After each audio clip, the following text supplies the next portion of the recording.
Australians love a sunburnt country. We love a land of sweeping plains. But one thing we love more than any other country in the world is a punt.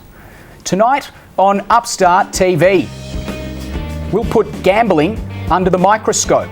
With the help of expert analysis, we'll discuss everything from the impact of gambling advertisements on children and young people to the policy and regulation that underpins this multi-billion-dollar industry. Also tonight, a news update on the Andrews government's controversial decision to sack the Geelong Council soon with Jimmy O'Callaghan. But first, let's introduce our wonderful panel to my left, Morgan Harding, Ben Cuzzupe and Lindsey Martin. Guys, welcome. Big show today. Gambling, it's a huge topic in society. I want to ask with a very, very nice, easy one. Did you have a punt on the weekend? I personally didn't. I don't see much point in it. I can't even remember the last time I had a punt. I got some value on St Kilda. I thought they're looking okay against Collingwood. St Kilda? I'm a Saints fan, even I didn't pick that. Lindsey Martin? No, Dave, no, it's not my thing. I'm not going to take those risks. No. Why not, Lindsey? I want to be in control of my money. Long story short. No philosophical views on that, or maybe some later on? I'll allow you to dig deeper into that answer, Dave. Guys, before we get too much further into it, we must cross to Jimmy O'Callaghan, who's live in Geelong. Jimmy, there's a lot going on down there. What on earth is happening in Geelong at the moment? Yeah, big news in Geelong today. A legislation has been passed through State Parliament and the Andrews government have sacked controversial Mayor Darren Lyons along with the rest of his council. The legislation follows an independent inquiry that discovered that the Lyons Council was dysfunctional and perpetrated by harassment and bullying.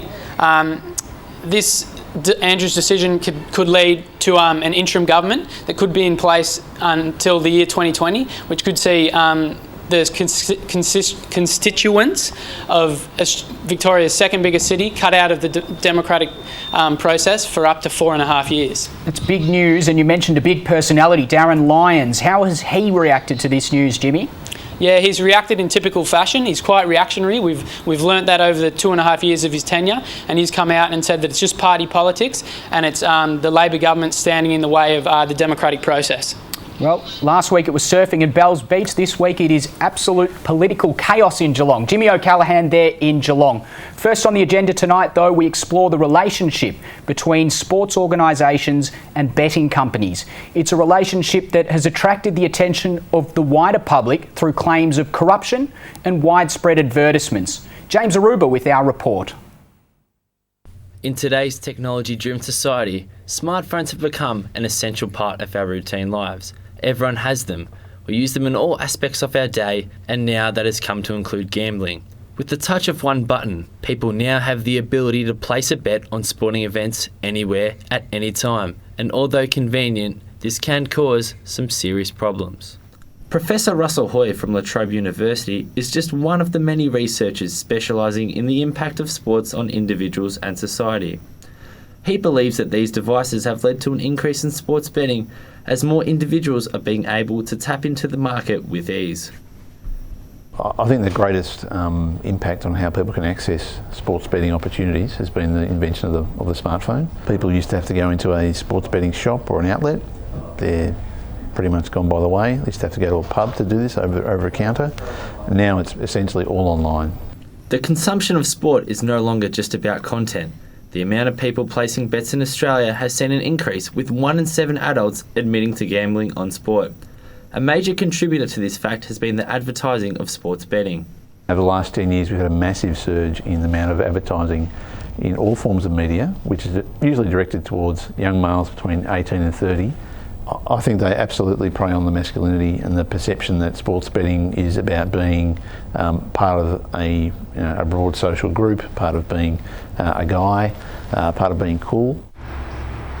And it seems to be working, with one study showing that 26.1% of young adults are now placing bets on sporting events with the aid of these devices. Connor OLeary falls into this target market and admits to putting money on a number of various sporting games.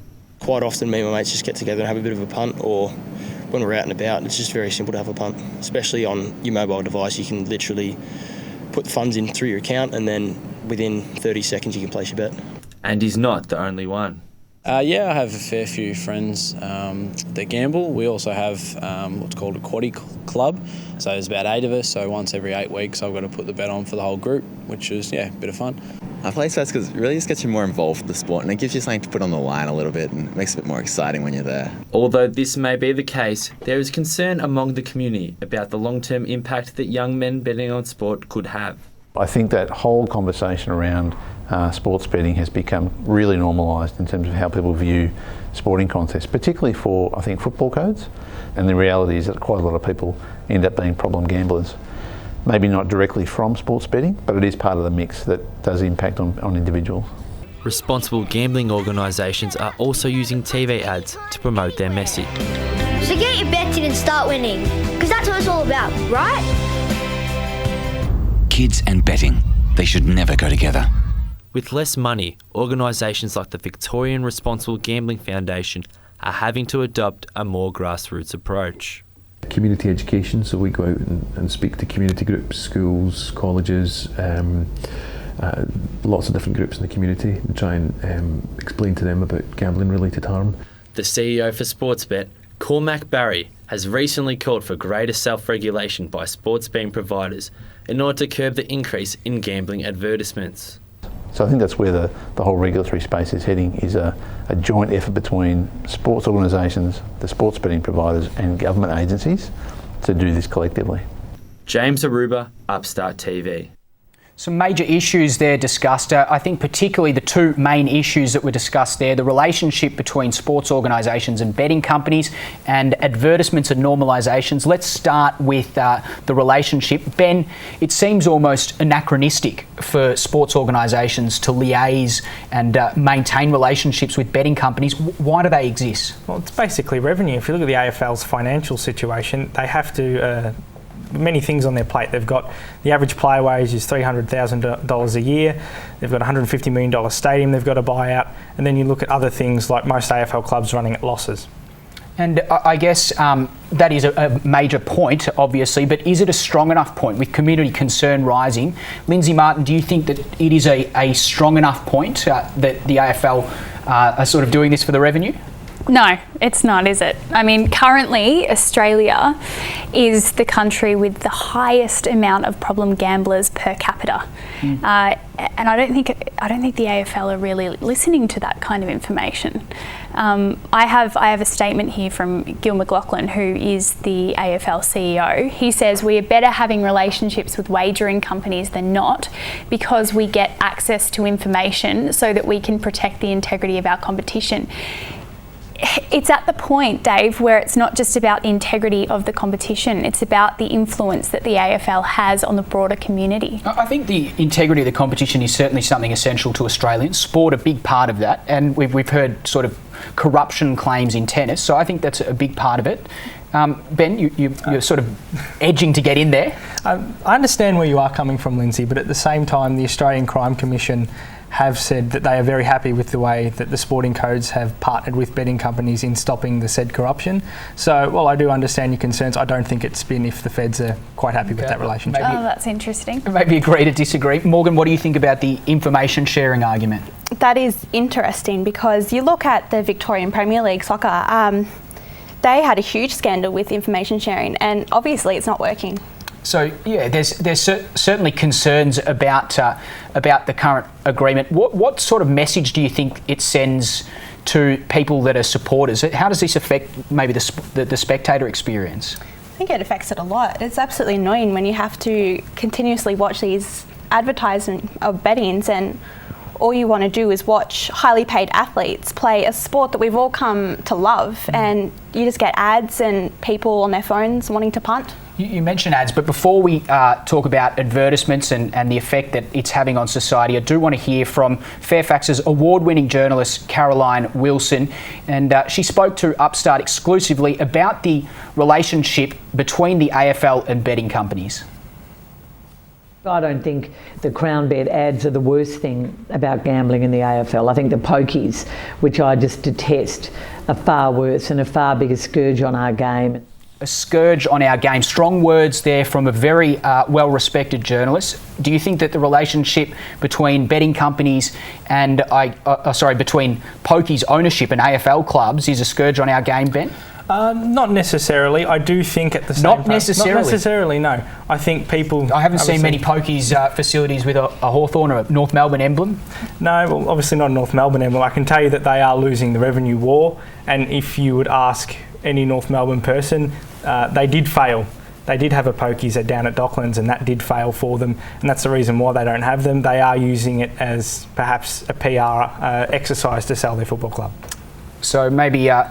ulterior motivations there between North Melbourne and their supporters and members, but we have mentioned advertisements. You mentioned, Morgan, that it is something that crops up a lot. I want to have a look at the AFL's new inclusion. We mentioned off the top that they do have a new deal with CrownBet, and one of the it appears to be one of the terms of contract is a new show that features on afl.com.au. It's called Pick a Winner, and as we have a look here, we can see Wayne Carey is one of the panellists on the show. He's arguably the game's greatest player. He's very well known, well respected by some of the football purists, maybe not some of the social commentators, but he's certainly synonymous with AFL. Also synonymous with AFL is the AFL logo, and in fact afl.com.au. Beneath that, the CrownBet logo, it says the word bet, and obviously it is synonymous with gambling. The colour scheme, purple, also matches the set there. And then surrounding Wayne Carey and everything else, the odds. The odds for different matches, head-to-head line bets. So we can see plenty of different bet options there for the punters. This is content that is on the AFL website, guys, and is unrestricted. It is unrestricted and anyone can see that content. Ben, can you still defend this relationship? I can. I can. I think just on that, the AFL using Wayne Carey as a sort of poster boy in general is a bit problematic. I think they're problematic for other reasons. I think his relationships with women are a bit more problematic, considering 50%. Oh, it's true. I think 50% of supporters are women. So I think that's more problematic than gambling. Morgan, if you were sort of seeing that, or if you had kids and you were watching that, would you be concerned that they'd be seeing this? Of course, I'd be concerned. Like you said, if that's our poster boy, and you're putting it up with gambling, and like you said, unrestricted content, I would not want my children viewing that. Lindsay, we've heard Russell Hoy in the package speak about normalisation, and we throw this word around. What does normalisation even mean? Oh, well, I think your pick a winner is probably the perfect example here.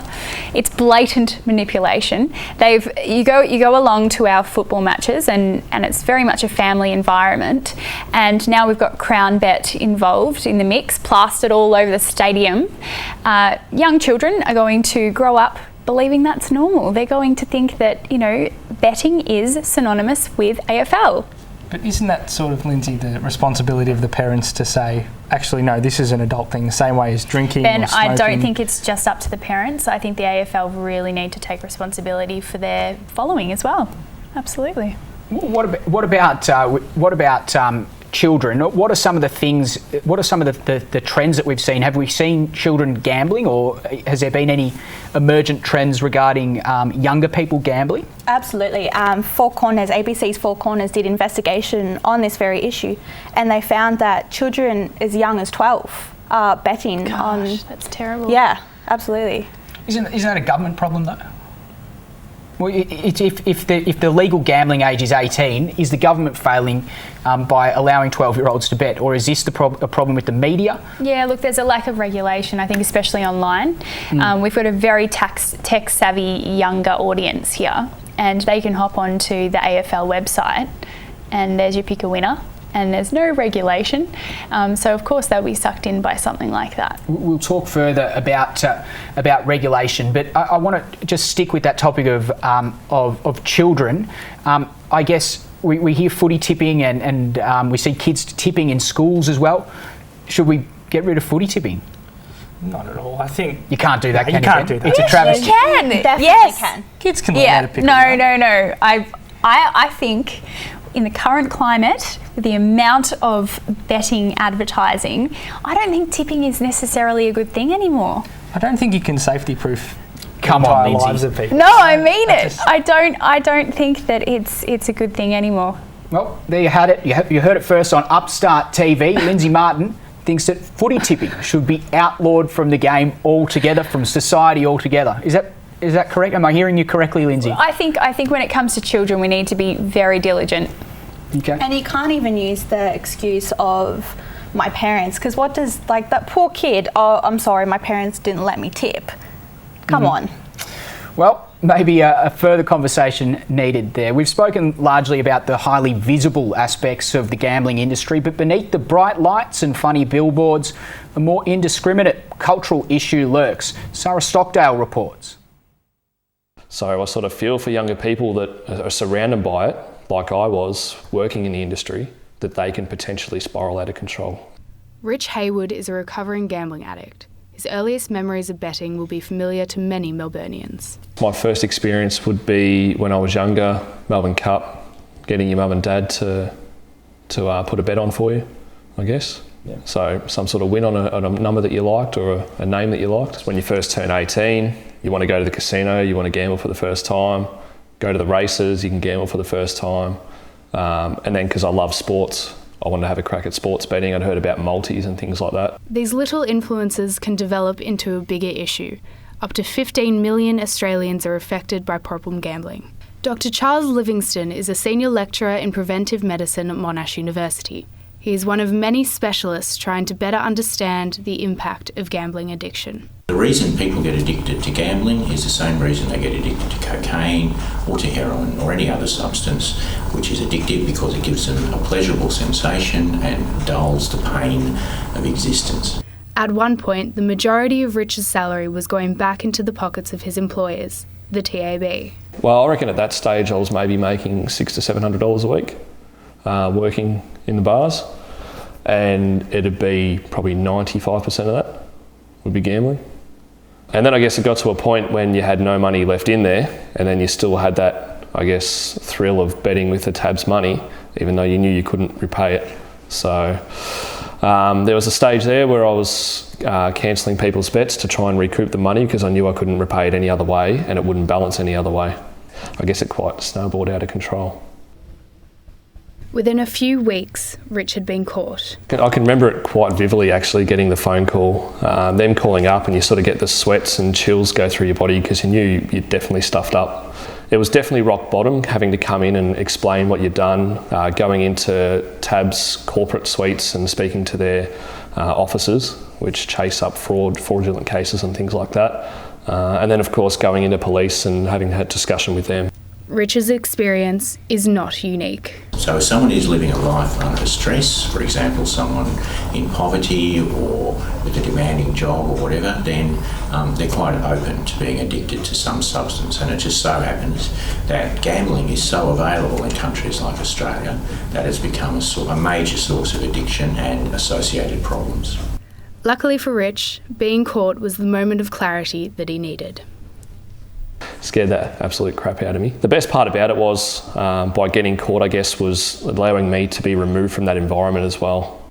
The harms associated with gambling are many and varied.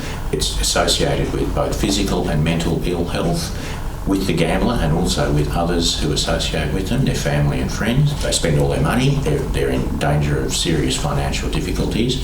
They often end up resorting to crime, fraud and theft, either from their business or from their family or from someone else where they can get access to money.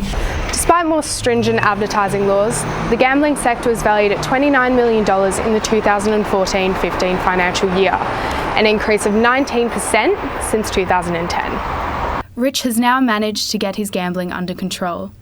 So what advice does Rich have for others in his situation? You know, trying to set goals and limits that if you do want to gamble, making sure that you can stick to those limits, work within your means when you're gambling.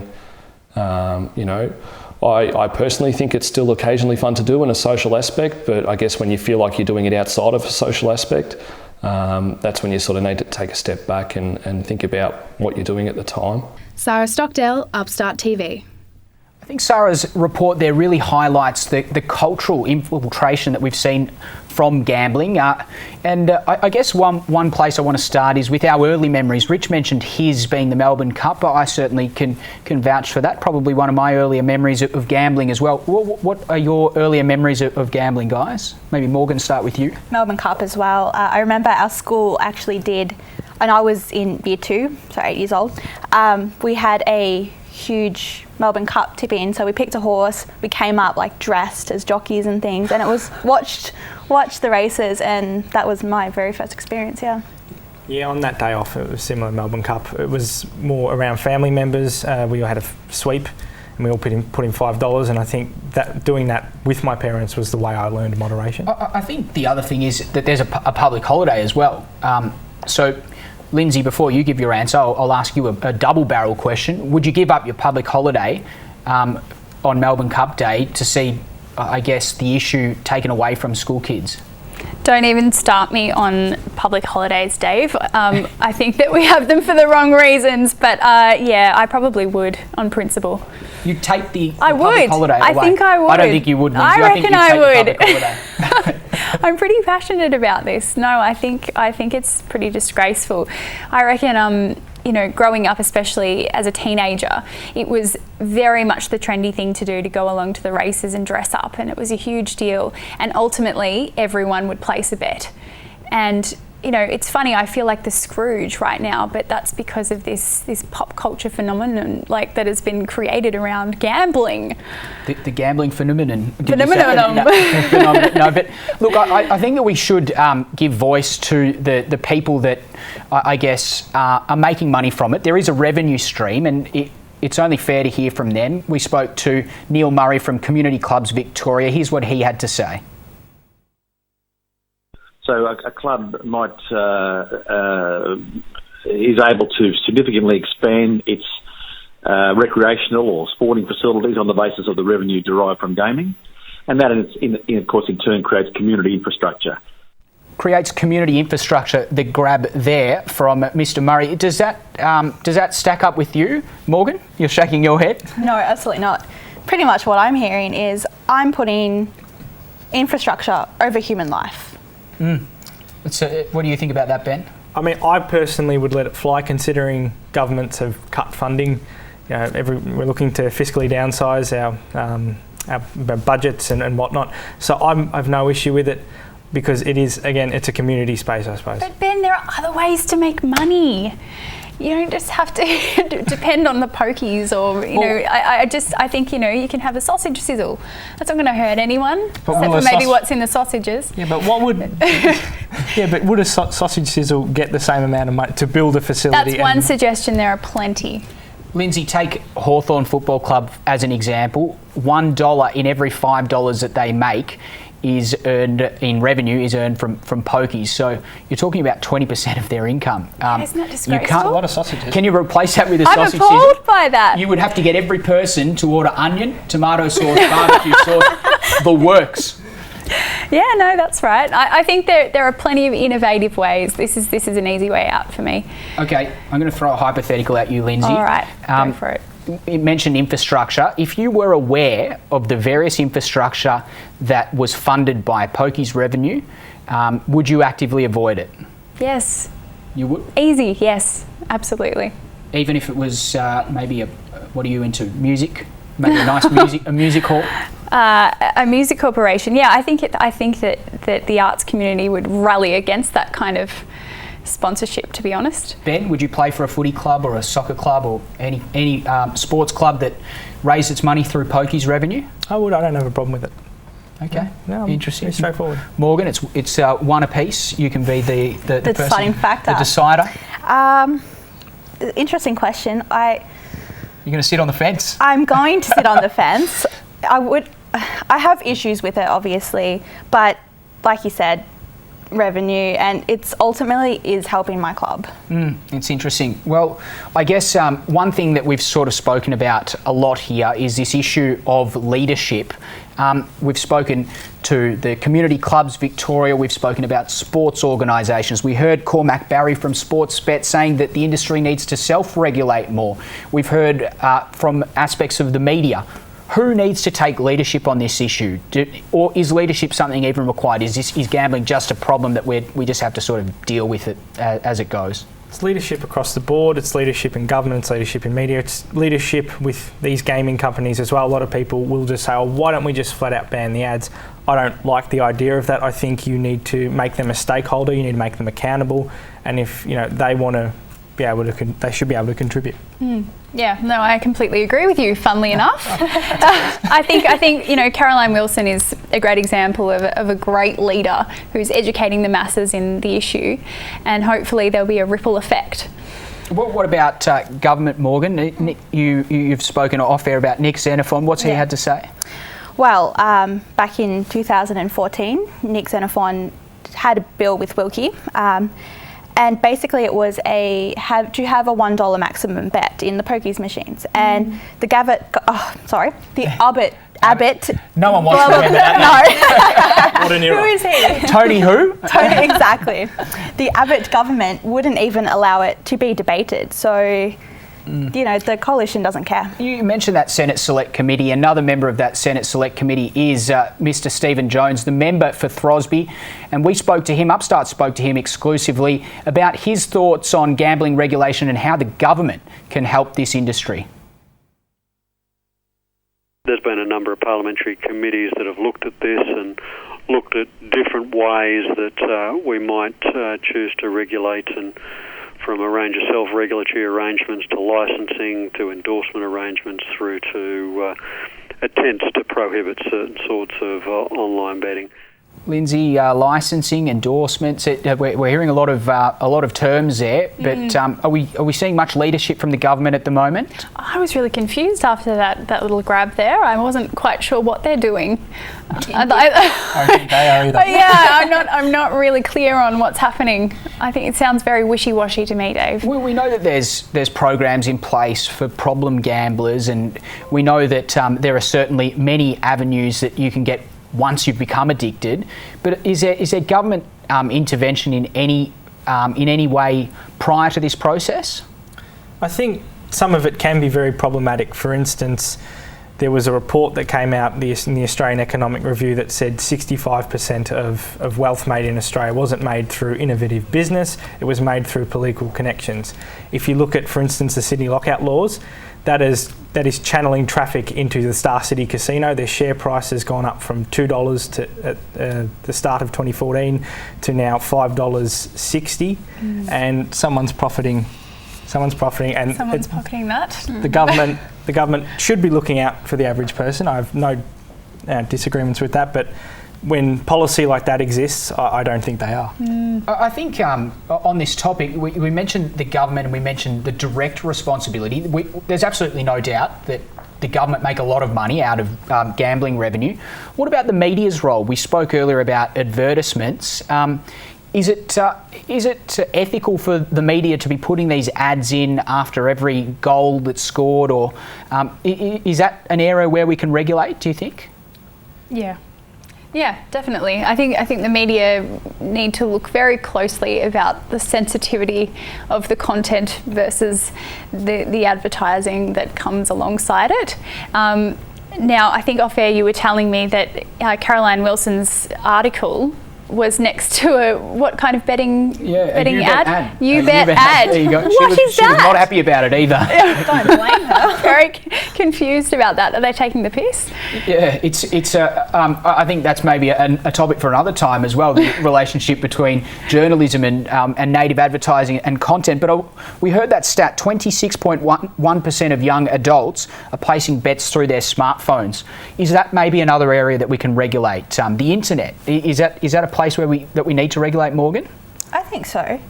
I definitely think so. Because like I said before, with the Four Corners, 12-year-old children, they can get on there. It's unrestricted. It is unrestricted. We saw a case in the High Court in 2008, Betfair versus the Crown, where the High Court judge essentially said the internet, or regulating the internet, was impermissible. So maybe a lot more to come on that. We have tonight been talking a lot about gambling, and we must mention at this stage that if you or any of your relatives have problems with gambling, there are a number of places that you can visit. The details are up on your screen now. But guys, unfortunately, that's all that we've got time for tonight. Thanks very much for joining us tonight on Upstart TV. Morgan Harding, Ben Cuzzupe and Lindsey Martin. My name's Dave Kennedy. Thanks very much for joining us on Upstart TV. We'll see you next time.